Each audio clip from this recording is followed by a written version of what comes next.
Hello everyone, this is PC Death here, and welcome back to another episode of Go Nippon 2016 edition. Last we left off, wow, it took that already. Oh, we got back to Kyoto, or we arrived at Kyoto, and we've been going through all of our areas, and we just learned about the Kinkakuji.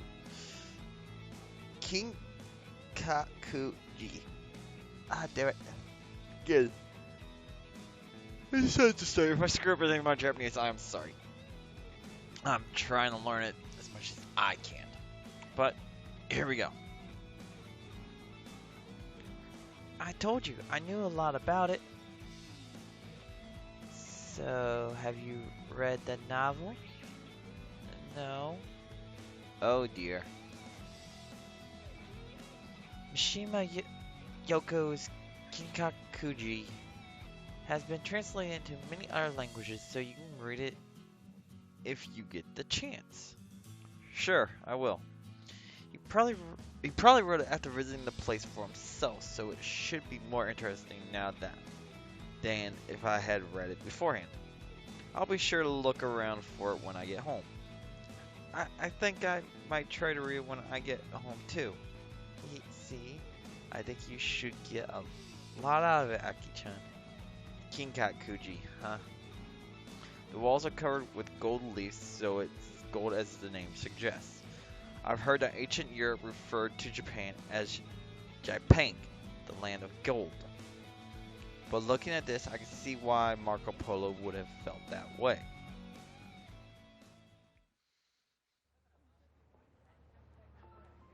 What do you think of Kyoto so far? Let's see, at first I wasn't really seeing the town's history and culture at all. But the more we walk around, the more I feel the traditional atmosphere seeping in all over. That's right. Kyoto has a lot of temples and shrines, so you can walk from temple to temple and shrine to shrine. Just walking around can give you a deep impression of the town. Yeah. That's really true. But how do I say this? It's more than that. There's, like, even among the smaller shops in town, so many of them sell traditional craft goods. Like, oh, wow. So that also gives me the impression of the town that values its history. That's true. While Kyoto continues to expand, the city as a whole protects its traditions. I think that's what makes it so amazing. Preserving its history while taking in the new, hey? But now that I think about it, I think Tokyo has a similar sort of atmosphere. With Kyoto, it just feels a whole lot sharper. When I think about it that way, Kyoto really is like a representation of Japan itself. Ah, that's it. There's one thing that surprised me in coming to Kyoto. Surprised you? What is it? You know, the language. The dialects are always different. Yep. Language? Ah, I see, because it's not like Tokyo Japanese. That's right. It's a dialect, right? The accent and the words people use here are nothing like the Japanese I'm used to. What they're meaning here is traditional Japanese that you learn is basically, as they just said, Tokyo Japanese. It's the main Japanese that everyone learns and knows. But each prefecture, like Kyoto, is a different dialect. Same as if you do come to the U.S., take going up to Boston, to Massachusetts, you hear the Boston accent. Come to the South, you hear a Southern accent. It's just their way of saying things. Like, one difference that a lot of people do say with the North and the South. North, it's anytime you're talking to a group of people, it's you all. Coming to the South, you'll hear a lot of y'all. And that's one thing. It's the accents and the words, how they use it. So that's what they're trying to get at here, is everywhere has that. At least I know Japan and States do. I don't know about the rest of the world because I haven't heard about any of that. I haven't even asked the people I talk to that live in the European states if they, or European countries, they notice a difference in dialects and whatnot. That's true. The people in Kyoto, Osaka, and Kobe all speak with what is called Kansei Ben. Kansei Ben.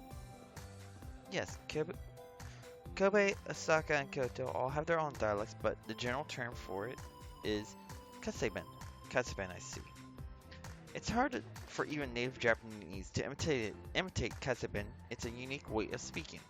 I see, but how should I say? It feels like it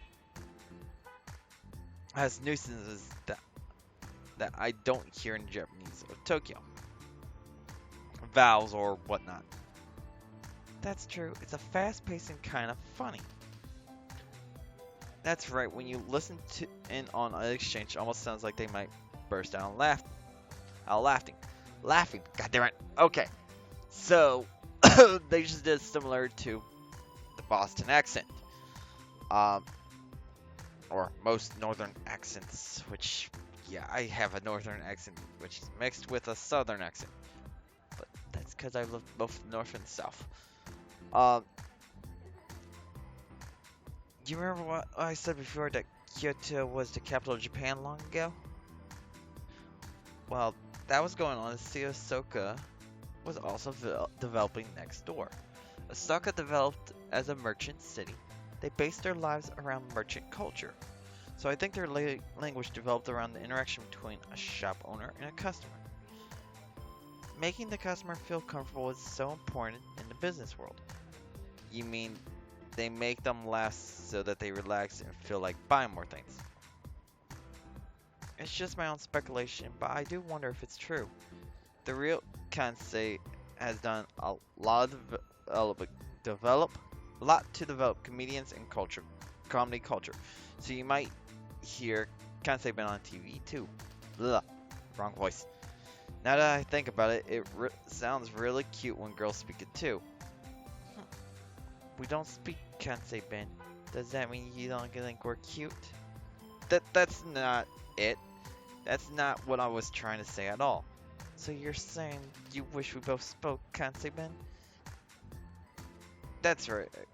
Exactly. I mean, that's exactly the same complaint. Even without speaking Kansei Ben, I think we make a good comedy team, don't you? Oh my gosh. Anyway, we have one more place to go today. It's very close to where we are now. What kind of temple is it this time?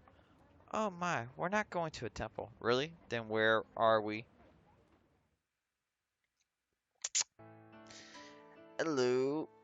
Ta-da! This is Kyoto's premier entertainment district, Gion. Red Light District! Wow, the buildings here are an older, more refined feeling to them. Gion is the gateway to the Yasaka Shrine, so it's basically a town that popped up along the road to the shrine. The name Gion comes from the fact that the Yashaka Shrine was once known as the Gion Shrine. I see. So is there something on the street? Like what? Well, it's certainly a very beautiful street, and it's a refined atmosphere. Isn't there like a famous building or... Yeah, there's nothing like that here. But in its place, ah, look there, walking toward us. Ah, there's a woman walking toward us with tiny red lips on a face made in white. Wonder where I've heard this before besides Mad World and any other game that does something with Japanese where they have prostitutes. And no, they're not prostitutes. And such a beautiful kimono. Is that a high-class geisha? Sort of. Geisha is used only in Tokyo. In Kyoto, they are called ginko. Ginko. Yes, and a young apprentice ginko is known as a maiko.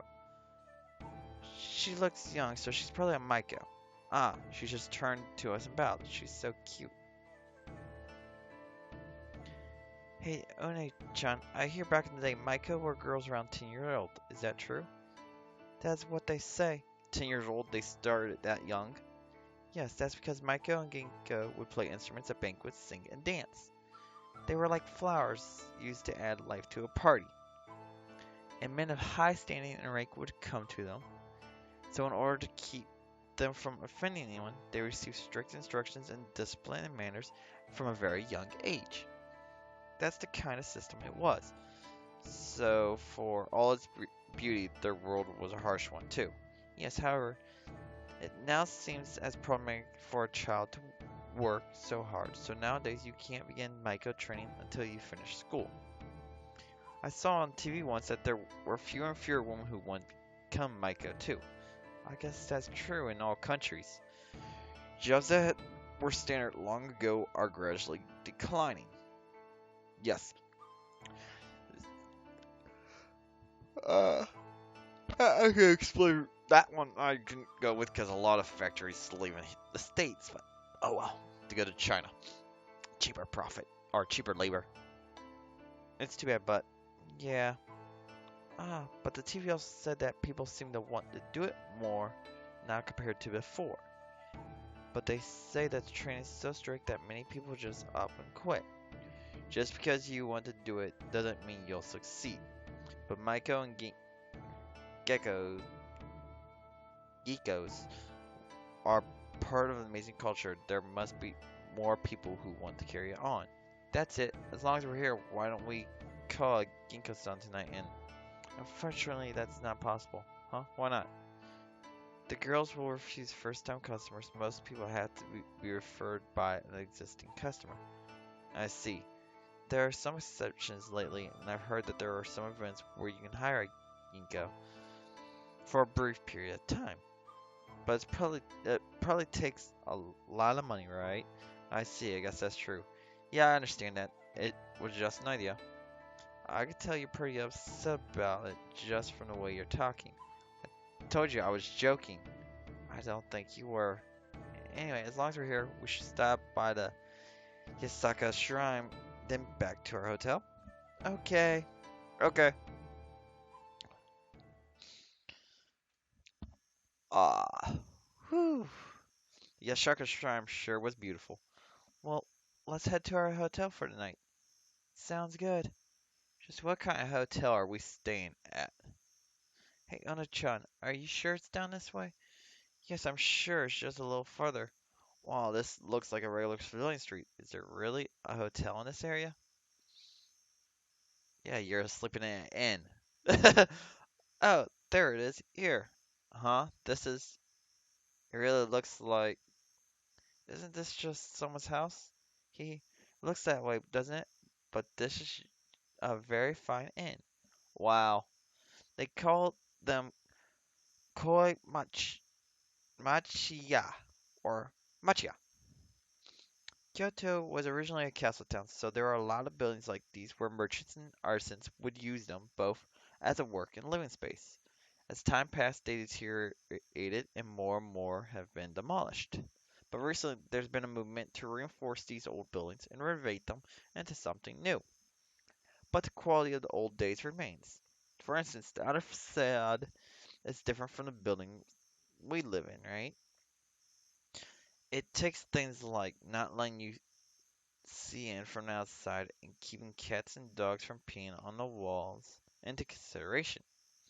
They're even worried about cats and dogs. Isn't it funny? So now there are a lot of inns that make use of the old koimachi. Yeah, this is one of them. So this was originally an artisan's house? It's entirely possible. This is an inn. A lot of Japanese hotels charge per person rather than by the number of rooms. But the machiya are more mainstream and charge by room. So if you're staying with your friends or family, that are your best bet. On the other hand, they don't feed you, so you may have to prepare for your food yourself or pick it up somewhere. But I get to stay in a place that's pure Japan, so I don't mind at all. That's true, and even without that, Kyoto has a lot of delicious restaurants. Well, let's go and oh, look out! Uh, uh, ow! Ow, ow, ow, ow. Are you okay? Yeah. These buildings were made with the height of old-time Japanese people in mind, so the ceilings are very low. Americans have to duck. That means tall men and foreigners have to be careful, otherwise they'll bump their heads just like you did. Also, the houses themselves are very small. The stairs are narrow and sometimes steep, so be careful. I got it. I'll be more careful. I'm moving around. Ah, wow. What are you shouting for? You know, Akira, this house is so small. You don't need to say it so loudly. And it's all tatami. All the furniture is made of wood. Whoa, there's a tiny garden too. Look, the bathtub is made of wood. This is great. This is real Japan. Hey, it's not worth yelling about. Ow. I told you. Oh, right into our time in Kyoto. It had its own appeal, totally different from Tokyo. I have to admire people humble to the halls where Geiko performed, but it was still a nice place. The food in Tokyo tastes completely different than the food in Tokyo, too. Kyoto has was a nice place, not at all inferior to Tokyo. But being here for just one day doesn't seem like enough to experience all. We're going back to Tokyo tomorrow, and in 3 days I'll be heading home. I got to make the most of Japan in the time I've got left. On to day 5. Woohoo!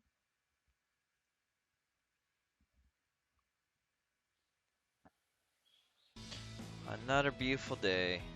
They said on the news yesterday it was going to rain in Tokyo, so the good weather followed me on this trip.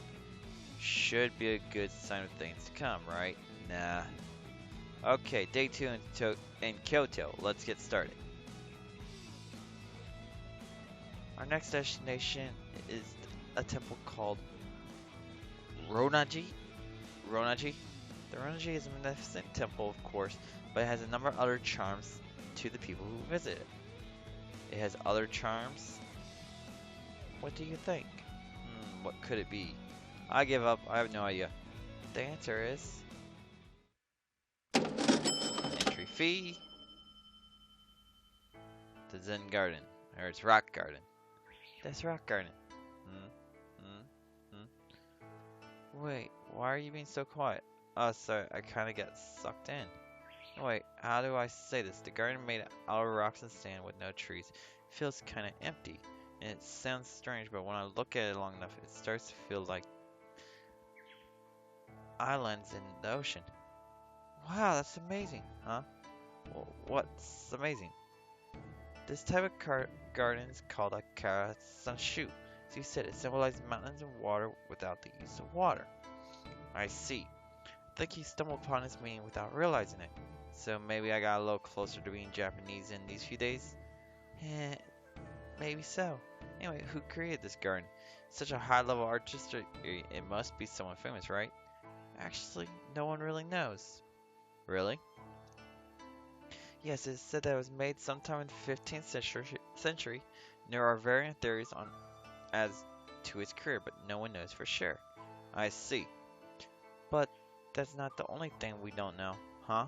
There's another mystery about it? Take a good look. How many stones do you see in the garden?